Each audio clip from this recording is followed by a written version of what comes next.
Kailangan mo pala dumaan sa maliit na posisyon para mas maunawaan mo kung paano patatakbuhin ang kumpanya. Sa iba na parang gusto agad mataas na posisyon.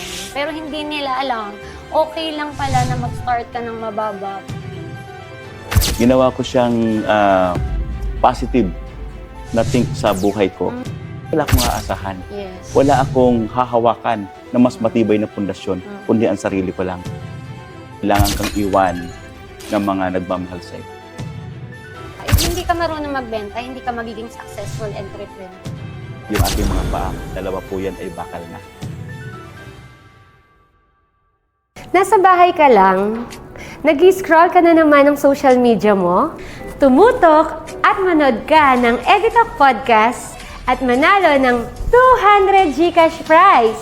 Itag ang 5 friends, react and share, at i-comment ang hashtag Evitalk Podcast. Ano bang hinihintay mo? Sali na! Isang magandang araw sa ating mga ka-Evi viewers na nanonood sa ating mga online platforms. Welcome to Evitalk Podcast Season 3. My name is Miss Joycey. I'm here to inspire and make a big change in your life. Maraming salamat mga ka-Evi dahil Season 3 na tayo at damang-daman namin ang inyong suporta. Kaya ano pang inaantay nyo? Tumutok at i-share ang live na ito. Excited na ba kayo kung sino ang ating Evi guest for today? Alam ko, marami nang nag-aabang sa kanya. Hindi ko na patatagalin pa. He is the founder of Kapak Group of Companies. Let us all welcome Mr. Christopher Bautro.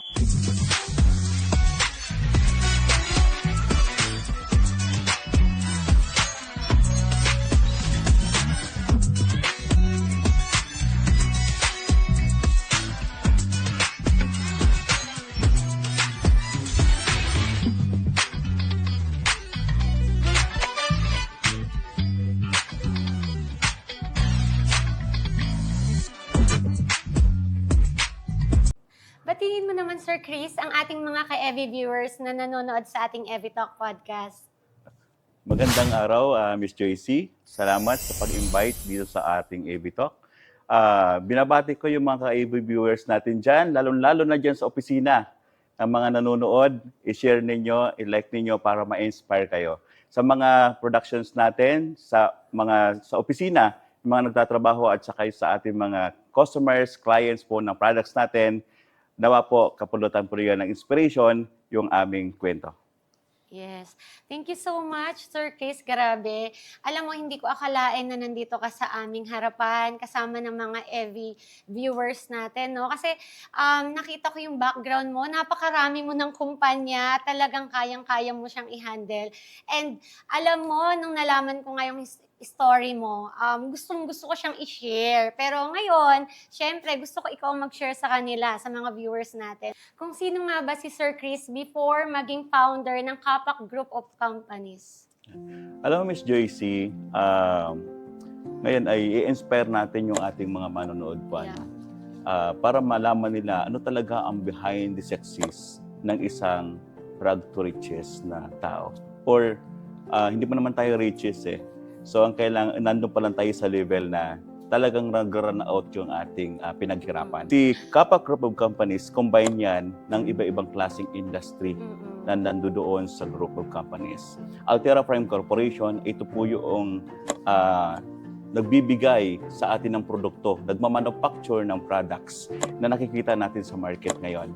Ang Kapak Resource and Distribution Corporation, sila naman yung nag-handle ng distribution part ng ating mga product para makarating po sa iba-ibang klase na bazaars, na stores, para matikman natin yung ating mga products.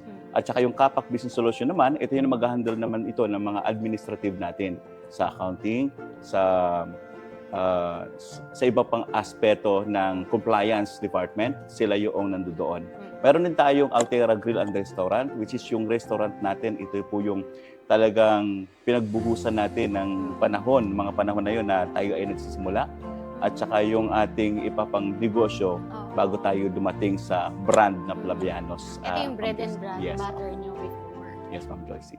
Alam mo, Miss Joycey, ito po yung kwento behind the scene ng aking kumpanya. paano tayo nagsimula, paano naghubog yung ating kaalaman para ma-introduce yung ating products na nakikita niyo sa market ngayon. Ako po ay isang mangingisda at magsasaka. Tinanganak po sa isla. Nagsumikap, naging broken family kasi tayo naman ay ipinanganak noong tayo ay walang-wala, no? So, siyempre, pag ating pamilya ay napilayan ng isa, wala na yung tatay namin, which is yung tatay namin, ito yung si Flaviano. Ang pangalan niya ay Flavianos kasi sa kanya ko dinidedicate itong mga products na nasa market ngayon. O, kaya nabuhay po si Flavianos dahil po dun sa dedikasyon ko naman na matuto. At sa pagkakataon na yon, dahil sa probinsya tayo, kailangan natin matuto maghanap buhay tayo. Kailangan natin magsumikap dahil kapag hindi, Miss Tracy, tayo din naman po ang gumumroblema kalaunan. Totoo lang, sa aming magkakapatid, ako lang po ang nakapagtapos ng pag-aaral. Ilan ba kayong magkakapatid? 4 lamang po. So mayroon akong kapatid sa tatay, mayroon din ako tayong kapatid sa nanay, which is 6 kami. No? So dahil nga po itong pangyayaring ito po yung nag-iinspirasyon sa akin na huwag nang tularan yung mga nakikita ko sa paligid ko. Kasi ang pinupostro ko talaga noon, edukasyon. Kailangan makapagtapos ako ng pag-aaral ko dahil ito ang aahon sa akin sa kahirapan. Hindi lang sa akin, sa pamilya ko, future family ko, at saka maipakita ko sa kanila na ang isang batang paslit na iniwan lang sa mga lula at saka lulo namin at mga tiyahin yung aming mga kasama na sa ngayon ay nandito na at mayroon ng tinatangkilik na ng masa yung produkto na nakikita natin sa market ngayon. Alam mo, Ms. Tracy, sa pagkakataong ito, ikukwento lang po natin ang konti. Kasi siyempre naman po tayo ay bago tayo dumating sa ganitong punto, edukasyon, kaalaman ay nanggagaling po yan sa experience natin. Ito yung experience na nakuha mo nung ikaw ay nag-aaral, ikaw ay nagtatrabaho. Ako po ay nagtatrabaho lang sa isang nagsimula tayo sa malaking company, no, na nakikita natin na mamayagbag po ngayon. Isa po akong dicer. Okay. Yung po yung first job mo. First job ko. So yung dicer, naging stockman, naging supervisor, naging head ng isang department, at naging isa na sa halugan ko na lahat ng departamento ng isang buong kumpanya, Ms. Joycey. Kaya doon ko nalaman, sa dami ng tinulungan ko, sa dami ng kaalaman ko, bakit hindi ako gumawa ng isang kumpanya na ako din mismo ang mag-manage? Yes. So, sa kaalaman na yon, ginamit ko ang aking experience, ginamit ko ang aking kaalaman, ginamit ko ang pera na aking nalikom at naipon para magtayo ng sarili kong kumpanya, Ms. Joycey. Ito po ngayon yung Kapak group of companies na aking itinayo na sinimulan ko sa distribution part. Ito yung bumibili ka ng isang produkto, ibibenta mo para may tubuin ka na kahit magkano lang. So, doon po tayo nagsimula. Ang tawag doon distribution part. Nakikipag-usap ako sa isang manufacturing na kukunin ko yung products nila sa ganitong halaga at ibibenta ko sa market na ganitong halaga na hindi overpriced. Na yung akma, yung may susupply ko sa mga kliyente na nangangailangan, sa mga kumpanya na nangangailangan, tulad ng ating mga janitorial services, yung mga sa food industries na nangangailangan ng mga sauces. Yan. Pero bago pa man yan, Miss Joycey, bumalik tayo kung paano nagsimula ang Flavianos. Yes. Ito po yung food industry na sinimulan natin, Miss Joycey, kung paano tayo naging isang nasa market na ngayon. Opo. So, ibig sabihin, sir, di ba anak ka ng mangingisda at magsasaka, ano yung values na parang dala-dala mo ngayon? Sa totoo lang, Miss Joycey, sa akin po ay yung marunong ka makisama. Kailangan mo mahalin mo yung nasa paligid mo. Dahil sila sa akin sila yung nagbibigay sa iyo ng inspiration, nagbibigay sa iyo ng maraming pagkukunan ng kaalaman. So, sa akin ay napakahalaga na ang kapwa-tao mo ang bibigyan mo ng importansya, kasabay ng pagbigay natin ng importansya sa ating pamilya. Panginoon Diyos lang ang ating laging sandigan, Ms. JC. Yes. So, hindi nawawala yun. Araw-araw kailangan natin maglingkod sa Diyos. Kasi bawat araw po na aking ginagalaw sa mundong ito ay hindi po dapat ako humuwalay sa paglilingkod sa Diyos. Kasi yan po yung bibigay sa atin ng magandang gabay, magandang posisyon kung saan man tayo pupunta at paroroon. And sir, napakinggan ko nga, no? So, kasama mo lagi si God. And bukod doon, nakita ko kanina na parang nag-start ka sa mababang posisyon. And lahat, tinanggap mo yung trabahong binibigay sa'yo. And along the way, natutunan mo yung pasikot-sikot sa negosyo. And narinig ko rin kanina, sabi mo, parang tumutulong ka, kaya naikot mo yung mga departments na hindi mo aakalain na ikaw ay magkakaroon ng sarili mong negosyo. Tama? Tama, Miss. Na parang sa pagtulong mo, nag-come up, why not magnegosyo ako? So, doon ba nagsimula yung idea na magnegosyo ka na lang muna? So, ito lang, Miss Joycey, yung isang kumpanya, kapag ikaw talaga ay marunong, knowledgeable ka, at malawak ang pag-unawa mo, maiintindihan mo kung paano umiikot ang mundo ng negosyo. Kasi sa akin, nagsimula ako sa maliit na posisyon, hanggang sa lumaki, hanggang dumating sa office position, hanggang natin supervisors and managers. Hanggang naging general manager sa isang kumpanya. Doon po natutunan na kailangan mo pala dumaan sa maliit na posisyon para mas maunawaan mo kung paano patatakbuhin ang kumpanya. At mas maunawaan mo. Kasi marami tayong nagsisimula sa taas na hindi alam kung ano ang nasa baba. Yun yung sa iba na parang gusto agad mataas na posisyon. Pero hindi nila alam, okay lang pala na mag-start ka ng mababa. Pero sa pag-start mo ng mababa, doon mo makikita yung process. Hanggang sa katulad nga, na-amaze ako na accounting na yung, meron kang accounting firm, meron kang restaurant. So, hindi siya biro ng mga negosyo. Pero, yung na-develop sa'yo doon is yung skills and also, yung sabi mo nga kanina, is yung pakikisalamuha mo sa iba't ibang tao. Tama, Ms. JC. Kasi napakahalaga yung marunong ka makisama sa kapwa mo tao. So, yung kanina nabanggit mo na broken family kayo, ano yung parang way mo para maipagpatuloy mo pa rin yung pag-aaral mo? Ginawa ko siyang inspiration, Ms. Josie. Ginawa ko siyang positive na think sa buhay ko. Na kailangan, hindi ako, yung naranasan ko sa kabataan natin, yung naranasan ko ay ayaw ko nang maranasan pa ng mga anak ko. At saka kailangan tumayo ako sa sarili kong mga paa. Dahil wala akong aasahan. Yes. Wala akong hahawakan na mas matibay na pundasyon, kundi ang sarili ko lang. Edukasyon lamang po, Ms. Joycey. Yun ang matibay na pundasyon kung paano ka tatayo sa sarili mong mga paa. And ano yung pinakamatinding sakripisyo mo, Sir Chris, na para makatapos mo yung pag-aaral? Kasi ngayon, nasabi mo na edukasyon ang makakatulong sa iyo para mabago yung buhay mo. So, syempre, hindi naman kayo galing sa mayaman na pamilya, broken family pa. Ano yung matinding sakripisyo ang ginawa mo para maitaguyod mo yung pag-aaral mo? Dito pumapasok yung aking pagkamalikhain, Ms. JC. Ito yung panahon na kailangan kang iwan ng mga nagmamahal sa'yo. Ito yung panahon na kailangan kang iwan ng mga magulang mo na hayaan kang mag-isa at mabuhay kang mag-isa. Ang aking paninindigan lamang at ang aking ginawang inspirasyon sa buhay ko na kahit iwanan man ako, kaya kong tumayo sa aking paa. Ito yung kailangan mong dumiskarte sa maayos na paraan.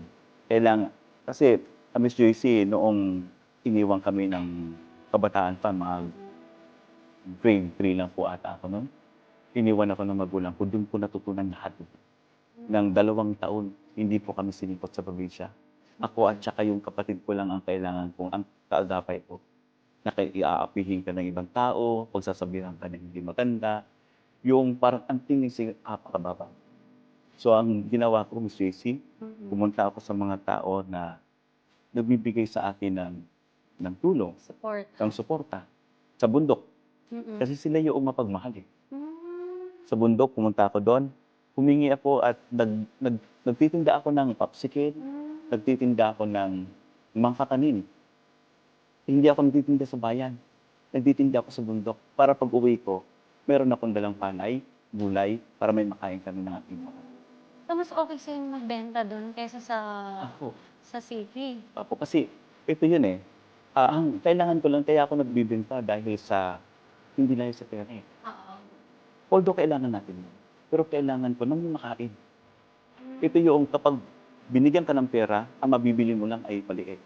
Pero pag pumunta ka sa bundok, nagdala ka ng isang kakanin, ipapalit nila ng 1 kilong palay, isang bigas, at saka mga gulay, mayroon kami kakainin ng kapatid ko.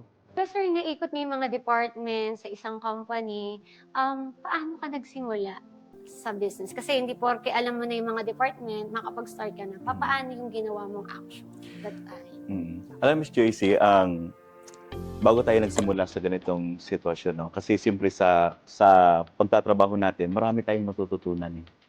Kung marunong ka lang talagang alamin, malawak ang pangunawa mo, malawak ang iyong abilidad kung paano ka gumawa ng isang bagay na ikaw unlad ay ikabubuti natin sa ating buhay.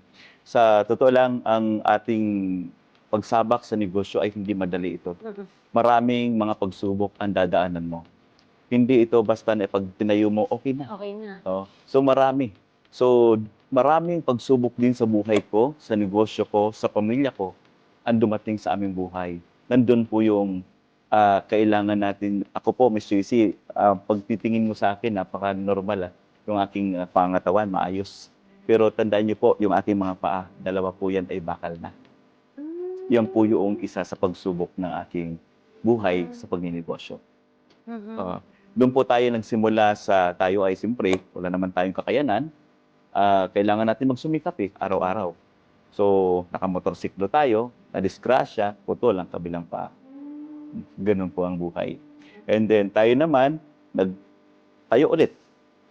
Hanggang sa dumating ang punto na maging stable ka ulit, subukan mo ulit. Huwag kang susuko kapag ikaw nagnegosyo. Kasi, ito yung sitwasyon na parang kung mahina ka, pagsisisihan mo na, sana hindi na lang ako nag-resign.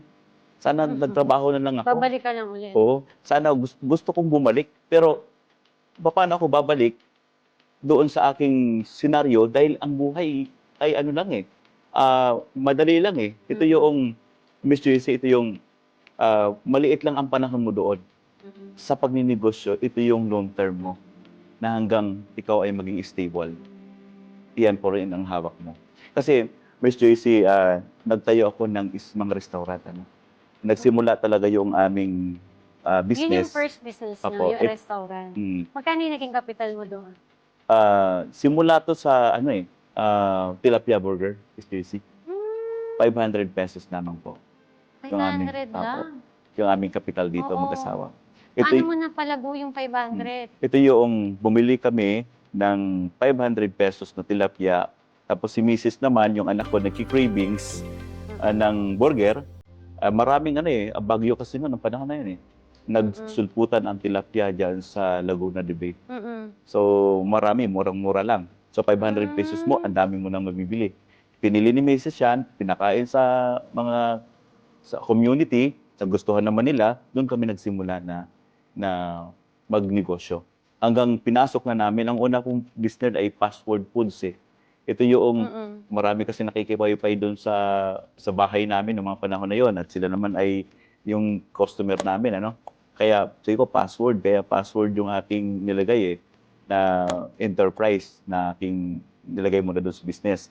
Hanggang sa siyempre hindi naman yung pag dumadami ang demand, nawawala yung supply konti. So hanggang lumipat kami dito sa Laguna, sa San Pedro. Nagtayo na lang kami ng siopaw at saka siomai habang nagtatrabaho pa ako. Okay. So doon po, yun po yung pinakasimula. Nagtinda kami ni Mrs. ng mga tsokolate, iba-iba, sari-sari. Hanggang dumating ang punto, Miss Joycey, na naisipan ko magtayo ng unlimited wings, unlimited bagnet. Nagkaroon kami ng content pwesto, and then tinayo ko rin yung kumpanya ko, yung Distribution Corporation. Ano yung ginawa mo para makatayo? Meron bang nag-inspire sa'yo na tao na ito yung gawin mo? Or sarili mo lang? Sarili pala, Miss Joycey. Kasi ang purpose talaga ng buhay ay bigyan din ng buhay yung mga nagmamahal sa'yo. Kasi yung inspiration lang iniisip ko habang ako ay nasa higaan, karatay, nagpapagaling, or ako ay inooperahan, tutulo ng luha mo eh. Kasi ang iniisip mo yung anak mo, yung pamilya mo, yung asawa mo, yung empleyado mo. Yun yung aking kinakapitan. Kung bakit, kasi sa totoo lang, sabi ko sa mga empleyado ko, kapag kayo ang sumuko, kayo ang tama. And kitang-kita naman sa inyo, sir, na hindi talaga kayo sumuko. At mas lalo pang dumami ang negosyo. Kahit nalugi, walang kita ng pandemic, di ba? Napalaki mo pa rin. And right now, you're leading ilang companies na ba ito? 6 companies or more? And ilang branches na rin. Paano mo ito na-handle? Time management ng Miss JC. So, Kasi I believe sarili mo lang itong company sa family business. yes po, ako. Time management lang talaga. So, kailangan talaga natin na i-manage yung oras natin sa buhay, sa pangarap, sa kumpanya, sa empleyado, at sa pamilya. Especially po, number 1 po dapat yung management natin sa Diyos. Totoo yan, sir, no? Kasi yung meron tayo dito sa mundong ito, yung mga skills, mga pangarap natin natupad, galing kay God yan. And actually, being an entrepreneur is we are giving opportunity and blessing sa ibang tao. Yes. I think kaya lalo tayong bine-bless and lalo ka na kasi hindi kapag ikaw yung tao na gusto mong makatulong talaga sa maraming tao. Miss JC, speaking of pagtulog tayo, no? Marami din tayong na-inspired na mga SMEs din na katulad namin. Ito yung mga kasamahan ko rin kasi nagsimula tayo sa maliit lang na detalye kung paano tayo magsimula sa ating negosyo. Ito yung kailangan mong palaguin, palawakin, yung ating connections, yung ating kailangan natin makasabay Especially, huwag tayong lalayo sa patakaran ng gobyerno. Kasi sila po dapat nilalapitan natin Hindi po pwede na sarili mo lang, ito lang yan. Hindi po. Kasi yung mga permits niyan, yung process niyan. So, gusto mo makilala, lapit ka sa government. Yun po ang ginawa natin. Ganun palang ginawa nyo. And which is yun nga rin yung pinag-usapan natin kanina with Doc Ria, no? And siguro, ang laking tulong nga talaga nito kasi ikaw mismo ay patunay na natulungan yung mga tao na nangangarap na palakihin ang negosyo. And right now, you have a brand, and which is Flavianos. Yes. And itong Flavianos na ito ay galing sa pangalan ng tatay mo, na which is naging inspiration mo. Bakit mo siya kinuha or ginamit yung pangalan ng tatay mo? Anong reason behind? Ito yan Yung tatay ko kasi, mahilig kasi sa Bicol kasi, Miss JC, mahilig kami sa sili doon. Mahilig din kami sa pader na chicken. Ito yung, kasi siyempre sa islands, yung karne mo doon ay manok, no? At saka seafoods na. And then, yung ating, yung ating pinaka-the best na hindi na partner talaga natin, yung chili garlic. Yung tatay ko, mahilig magtanim ng ganon sa probinsya. Yung aming bukirin, pupuno niya yun. O, di bali nang liparin na ang bahay namin, wag lang yung mga sili niya. So, ibig sabihin, ang first product mo ba ay Chili garlic. Chili garlic. Okay. Sir Chris, pwede mo bang i-share yung mga products ng Flaviano sa ating mga viewers? Mga viewers, ito po yung aming products. Okay. Ang una-unang products po natin na in-innovate, ito po ay chili garlic. No? Gawa po ito, may coconut extract po ito yung BCO po, Joyce. May kasama po ito. Ito po yung kung natikman niyo po ito, malinamnam, masarap, pwede na pang ulam. Hindi lang pang sauce, pang ulam pa. Wow. Yan. Ayan yung bestseller. Yes, bestseller po ito. May dalawang klase po ito, Miss Joyce. Ito po ay, wala yung malaki. No? So, may malaki din po niyan. And then pangalawa po, Miss Joyce, ito po yung aming chicken pastil. Ito yung authentic na chicken pastil na may 28 spices ang nilagay namin dito. So, ito po ay olive oil ang gamit. Hindi yung normal oil. So, mas healthy. Mas healthy. Na kahit yung oil, pwede mo nang kainin. O isahog mo lang, huwag mo inumin. Sahog lang. Masarap po Sama ito. lang sa kanin. Kahit yung oil, malasang-malasa dahil po sa quintain spices na nakasama dito sa chicken pastil natin. Ito po ay traditional tribe pater. Ang pater, sabihin ito po yung hinihimay-himay. Tapos ginigisa. Yun po ang amin sa probinsya na pag once diba nung native doon, gigisa, himay-himay mo lang tapos okay na. Meron din po tayong bagnet bagoong. Bagnet bagoong po natin, siyempre normal na ito sa market. Pero ito po ay may kasamang bagnet sa loob. Okay. Ang lasa nito ay malinamnam, mabango at siyempre masarap. So, hindi siya ordinary na bagoong Yes. na ano lang, hindi mo mararamdaman yung karne. May karne siya Yes, sa loob. may karne sa loob. Mayroon siyang bagnet sa loob. Siyempre, yung ating juice natin, honey mansi juice, no sugar po ito. So, healthy siya. Healthy siya. Pure honey and calamansi lang ang nandito. So, nakita niyo po itong ating dandelion honey. Ito po ay napakamura lang.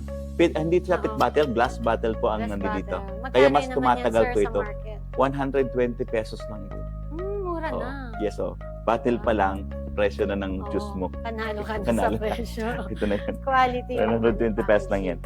So, ito yung ating dandelion honey. Siyempre, pure honey po ito, no? Wild honey. Hindi po ito yung inalagaan mong bees, tapos nilagay mo dito yung kanyang yung honey niya. Ito po ay wild honey. Pinuhag po ito sa Mount Banahaw ng ating mga mga farmers. Ito yung ating. May dalawang klase tayo ng honey. Ito yung maliliit na honey. Ito yung lumilipad lang hanggang 5 meters. Ito yung stingless. Halo-halo na sila dito And then, meron din tayong pukyutan. Ito yung malaking bees na may honeycomb sa loob. Yan, may honeycomb sa. Nakakain din po yan, yung honeycomb na nasa loob nito. May kasama na siya. Meron tayong mulido, siyempre, natural, sa probinsya, pag ikaw ay. Pero itong mulido po ito sa loob, baka maano po tayo, may ang bagong innovation kasi ito may kasamang lime sa loob. Meron tayong cherries, naka-pouch, pang ano na po ito, pang chicha natin. Pero ito po ay fresh na cherries po ito, fermented lang. Kaya pag kinain mo siya, may buto pa siya, crunchy. Ito po yan. Then, meron tayong kiwi. Yung kiwi na to ay dehydrated naman ito. So, alam mo naman natin, may dates pa tayo pero wala tayong available ngayon kasi naubusan tayo ng stocks. Deliver tayo sa isang market. Malaki. And then, ito po yung aming new innovation. Pinagmamalaki pa natin ito. Proud na proud, Filipino made. Ito po yung santol. Santol po, ito yung in-strip na santol, yung balat mismo ng santol, hindi yung, kasi minsan, ano ba yung santol mo? Yung sinuntulan ba yan? Oo. Hindi po ito ginagataan. Oo. Ito po yung pwede pang chicha, na naka-strip siya na ganyang kahaba, yung balat mismo ng santol, yung kinakayos namin, tapos pinerment natin, and then dehydrate natin, nilagyan natin ng stevia sugar, yung nandito. So, masarap po ito. Ito po yung pang regalo po talaga sa mga nag-abroad. Ito po yung kanilang binibili. Yan po. Yung mga products mo, sir, ikaw talaga nag-invent. Yes po. Wow. Iba't iba yung ingredients niyan, di ba? Pero, yan, meron ka rin mga naging challenge. Yun nga yung kwento mo kanina, na nasisira. Yes, Tama opo. ba? Parang, ano yung experience mo doon? Parang, ano yung feeling mo? Marami, Miss Joyce, kasi pagkain yan napakahigpit ng ating good manufacturing practice, Miss Joyce. Sa pag once na lumabas sa market ang hindi masarap, hindi magandang products na may tatak na Flavianos, ay hindi na po dapat, parang kailangan natin i-prevent yan. Kasi kailangan manatili yung good manufacturing practice. Pangalawa, kailangan malinis yung ating production area.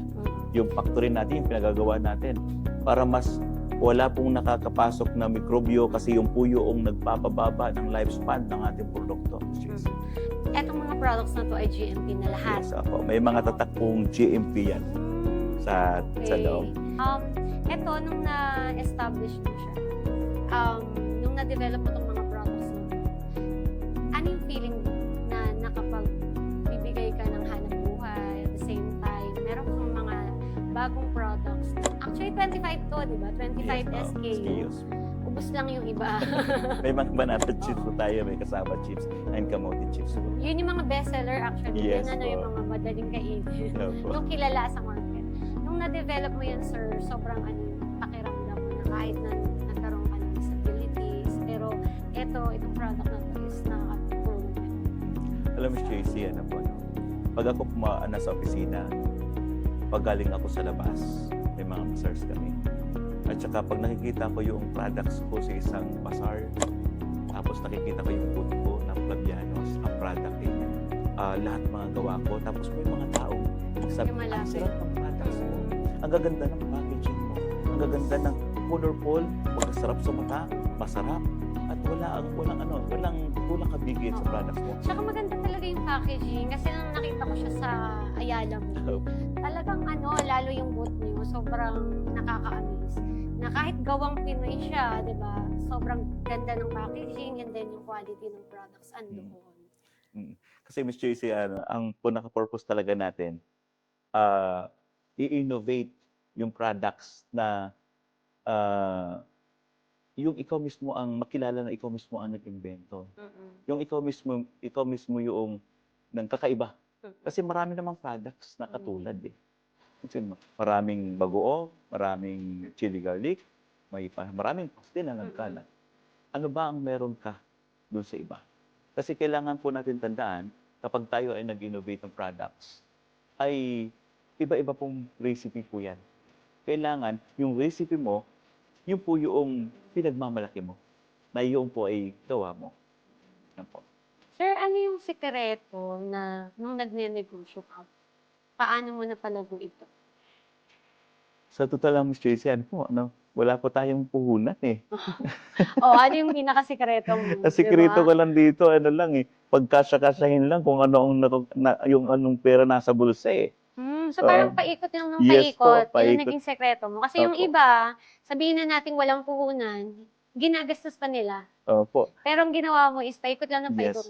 Paikot. Oo. Sabi nga ni Mrs. sa akin, ang dami mo namang ginagastos, puro ka gastos. Ang daming Sabi ko, kapag hindi ko ginawa yan, kasi sa akin, ang projection ko hindi yung current, hindi yung nandyan na sa harapan mo. Ang projection ko, yung future ng products ko. Kasi, for example, gagastos ka ngayon, hindi mo alam na yung ginastusan mo ngayon, kung good ba yan o reject. Kasi, pag reject yan, hindi ka pwedeng umiyak lang na sayang yung puhunan ko. Yeah. Hindi po, nakasama na sa pagninegosyo yung risks na sasabi. Yung kailangan mong mamumunan at hindi mo alam kung ikaw ay babalikan ng puhunan mo o hindi. Kasi kailangan mong tanggapin sa sarili mo yan dahil ikaw po ay nandiyan sa industriya ng pagninegosyo. Yes. Apo. And also, sir, narinig ko yung ngayon lugi. Along the way naman ng pagnenegosyo mo, mas nagiging wise ka na. Yes Diba? po. Kasi parang ayaw mo na rin naman maranasan yung lugi. Opo. Kahit na andun na yung race, parang, okay, hindi ko na to uulitin. So ano naman yung feeling na nakaka-receive ng mga awards? Itong si Flavianos, na talagang sumisikat na siya sa market. Ano yung feeling? Ayan. Nakakatawa nga po, Kasi, ngayong Setyembre, ang natanggap naming awards ngayon ay nasa 7 na. Grabe, ang dami. Ngayong buwan lang po ito. So talagang sabi ko, sunod-sunod po Yung sa una ay sa DOST, ito yung kasama kami sa TICMI, programa po nila sa buong Calabarzon po, Ms. Joyce, po. Tinanghal kami doon na top seller doon sa aming sa programa. And then tinanghal din kami doon ng People's Choice Award doon sa programa din na yun. Yun. And then mga ilang araw lang po, mga 3 days ago, kami naman po ay naimbitahan sa Mabuhay PH. Ito po yung nagbigay sa amin ng award ng Influencer of the Year Food Products, si Flavianos po mismo. So, then mga ilang araw naman, September, 2 award. Yung inawardan din po ako bilang isa sa Luminar Award ay ginawaran yung ating products, and then ginawaran din po ako as a entrepreneur na achiever of the year. Grabe yung mga Opo. awards. Talagang isang buwan, 7 agad. Opo. And which is, dun lang parang ito yung reward ng parang all of the hard work. Kasi, yun nga, yung mga failures mo sa pagtitimpla, di ba? Yung mga lugi mo, there is a breakthrough naman, di ba? Kasi hindi naman lahat, kumbaga sa iba, sumuko na. Pero ikaw, andyan ka pa rin. Tinuloy mo talaga yung vision mo para sa negosyo mo na to, at the same time para sa mga pamilya mo and sa mga tao na sumusuporta sa iyo, pati mga empleyado mo. Sir, ano yung advice na maipapayo mo sa mga kabataang hindi rin naman kumbaga nasa rugs, mahirap talaga? Ano yung ma-advise mo sa kanila na na-experience mo tong success, di ba? Sa akin, Miss Joycey, napaka-importante po nito. Kasi sa ngayon, may mga tinutulungan po tayo na mga empleyado din natin. Ano po, na dating empleyado natin na nakitaan ko naman ng potensyal. Ito po ay yung ambassador ko. No? Sa ngayon, may ambassador kasi tayo. Ito po ay, siya ay dating empleyado, tapos nag-aral, then kinuha ko ulit siya. Kasi, ang gusto niya kasi mag-sales eh. Oo. So, sa akin lang po, tulad po sa akin sa anak ko, no? Kahit siya po ay nasa kabataan pa, next stage, kailangan na po natin matuto. Alamin natin ang buhay, kung ano ang sitwasyon natin ngayon. Sa lahat po ng ating, kasi ang kabataan sa ngayon, nakatutok sa social media. Yes. Parang wala silang pakialam sa buhay mo, ito yung aking buhay, social media. Social media. Yun. So maraming social media, marami sa internet, pero tandaan po natin sa mga magulang ng ating mga kabataan. Payo ko lang po, no? Tayo ang humubog sa kanila na dalhin sila, italiwas sila. Kung ang future nila ay kailangan makapagtapos ng pag-aaral, later on, magtatrabaho at magninegosyo sila, kailangan nila i-prevent yung social media, natutok talaga sila ng tutok doon. Thank you, Sir Chris, for sharing with us your inspirational story na talaga namang kapupulutan ng aral at pag-asa ng bawat isa. At before katuluyan na magpaalam, baka may gusto ka pang batiin at i-promote. Sa aking mga taga-opisina, salamat sa suporta. Nawa po ay inyong i-share itong ating programa para naman po ay kapulutan ng iba ng aral para naman po sa kanilang pagninegosyo. Ngayon po ay pinopromote ko lang po yung ating mga social media, yung ating Flavianos sa Facebook page, yung ating sa website, type nyo lang po www.flavianosph.com. Pwede na po kayo doon magbumili, no? Meron tayong Lazada at saka TikTok doon kung gusto niyo pong i-avail yung products natin. Meron po tayong live sa TikTok na pwede ninyong puntahan yung ating yung Flavianos. Mamimigay po kami doon ng mga palibre. And then yung ating Instagram po, yung Flavianos, follow nyo rin po yun. Yan din po yung aking mga ibang mga pages sa social media ng aking company, yung Kapak Resource and Distribution Corporation, yung Kapak Accounting, yung Altera Grill and Restaurant. So, follow nyo lang po yan. Ayan. So, thank you so much, Sir Chris, for sharing with us your inspirational story. Grabe talaga yung napulot naming aral sa story mo, no? Sa nanalo sa aming Gcash, abangan nyo na lamang sa aming EviTalk podcast page. I hope may natutunan kayo at na-inspired kayo, lalo na sa pag-abot ng inyong mga pangarap. Again, my name is Miss Joycey. See you on our next EviTalk podcast Season 3.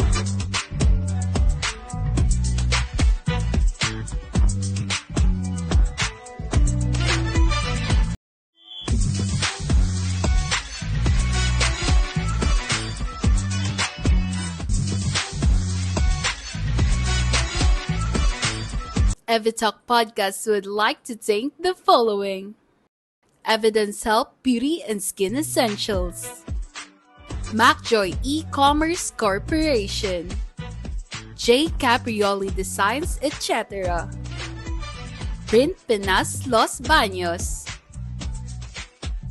Mogs Photo and Films,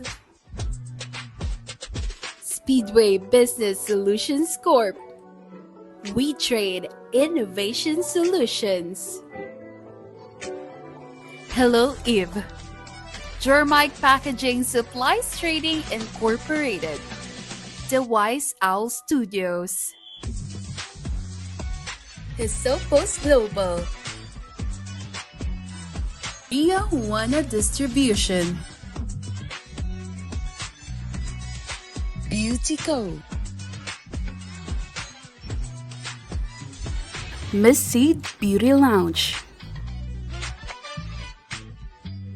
Skin Amazing. Queen Boss Society. King Boss Club. Gig Sportswear.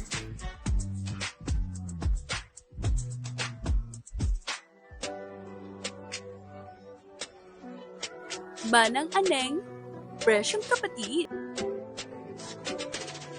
Comey. T&M Manufacturing Corporation.